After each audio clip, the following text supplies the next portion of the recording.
ప్రపంచంలో అతి సుందరమైన గొప్ప ప్రకృతి సంపదతో తొలుతూగేటువంటి ప్రాంతంలో భారతదేశ వ్యాప్తంగా ఇప్పుడిప్పుడే అక్కడ టూరిస్టులు పోవడం, అక్కడ భారత ప్రజానికం గర్వపడడం చూస్తూ ఉంటే దాన్ని ఓర్చుకోలేని టెర్రరిస్టులు, దేశ విద్రోహులు ఇవాళ అక్కడ రక్తపాతాన్ని చెందించిండ్రు.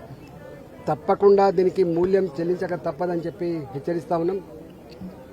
భారతదేశం సహనాన్ని, ఓపికని పరీక్షించే ప్రయత్నం చేస్తే రాబోయే కాలంలో ఏం జరుగుతుందో చవిచూడాల్సి చెప్పి హెచ్చరిస్తా ఉన్నాం. దొంగచాటుగా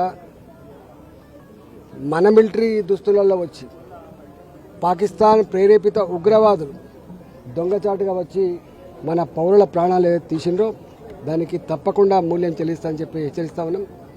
నిన్న జరిగినటువంటి ఘటన భారత ప్రజానికం గుండెలను గాయపరుస్తూ ఉంది, ఇలా ఆవేశం రగిలిపోతూ ఉంది. తప్పకుండా భారత జాతి సందర్భంగా వాళ్లకు పూర్తిగా నివాళులర్పిస్తూ వాళ్ళు చిందించిన రక్తం వృధా పోదని చెప్పి భావిస్తూ భారతీయ జనతా పార్టీ కేంద్ర ప్రభుత్వం దీన్ని తప్పకుండా ఎదుర్కొని తీరుతుందని చెప్పి తెలియజేస్తాము.